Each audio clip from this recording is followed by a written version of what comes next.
Guys आमचे blog कसे वाटतात, प्युअर देशी ब्लॉग आहेत आमचे. आणि आमचे ब्लॉग स्क्रिप्टेड नसतात, जे काय असतं ते ऑन स्क्रीन असतं. यु नो मला डोळं खूप लॉस झालं. हो गाईज ते कोणता तो रोग होता बघा डोळे. काय नाही होत मला. जाऊ द्या गाईज, चहा पाणी झालं का तुमचं?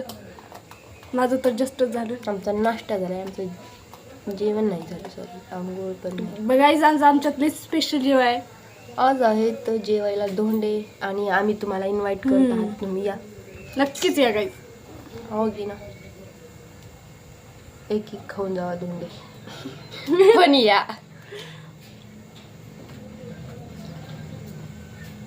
गाईज फोन आलेला आहे बघा, किती आणि- खुश होते लेकर. आणि काय दाखवील मी तुम्हाला फोन मध्ये, गेस. काही नाही, येडे चाळे आहेत आणि येडे फोटो काढायचे ना. माझी सुंदरशी फोटो. गाईज ही नकली फोटो आहे, असली तर नाहीच गाईज. आणि आणि आणखी एक दाखवू काय? नको म्हणा गाईज. चल 1 मिनिट राहिले गाईज, 2च मिनिटाचा ब्लॉग बनताय आमच्या ह्याच्यात. आणि हा आमचा डान्स. गाईज बघा ही येडे चाळे. आवाज वाढव.